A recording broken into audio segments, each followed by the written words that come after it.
In early June 1812, James Madison laid out his case for war in a message to Congress.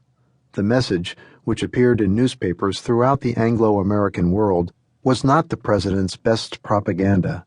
It rambled, lacked punch, and betrayed what might be mistaken for a lack of conviction.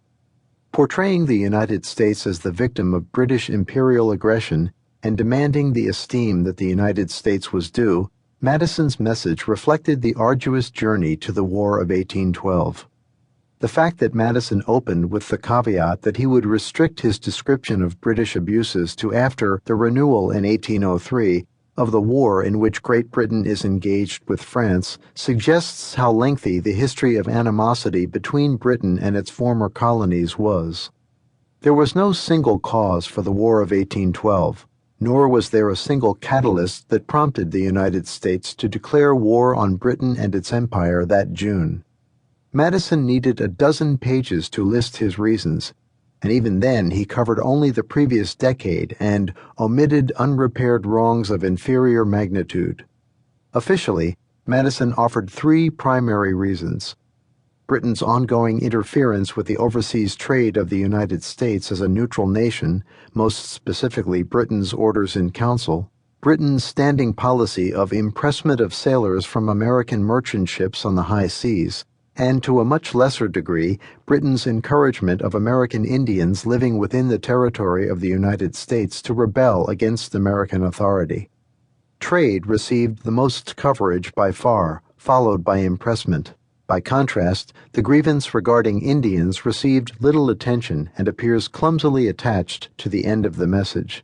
Although each issue was important and merits individual investigation, treating them only as a checklist misses the larger subject at stake: sovereignty of the United States in a post-colonial world. After all, during the course of the war, neutral rights and impressment became redundant when Britain suspended the orders in council on June 18, and when Britain and its allies defeated France in the spring of 1814, removing the need for impressment. Moreover, the American government had never considered its Indian relations as grounds for war with Britain in the past, and the Indian communities to which Madison alluded had been at war with the United States at least since November of the previous year. If only these issues mattered, then the war should have ended much earlier. To be sure, the case for war was partisan. The United States was a divided nation, sectioned off by religion, race, ethnicity, politics, social class, geography, and economic interests. No Federalist in Congress voted for war, and many Americans opposed it and worked to undermine it. In consequence, the case for war reflects a specific American demographic, generally white males living predominantly in the southern and western states, who identified with the Republican Party, or at least such values as expansion, minimal taxation, and limited federal government.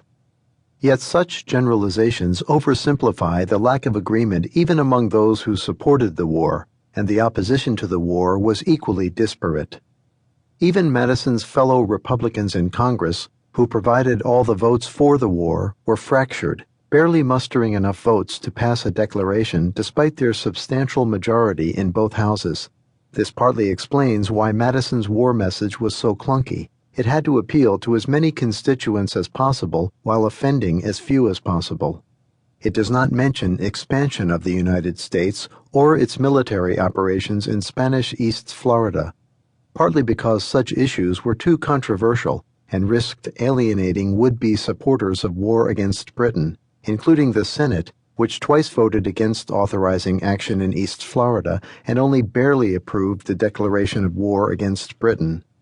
In consequence, Madison's war message is a document that aims for consensus, or at least enough agreement to pass a declaration of war, and so it selects those issues on which a majority of members of Congress could agree, and these issues all speak to a single theme: equality of the United States among European nations and sovereignty over its own affairs.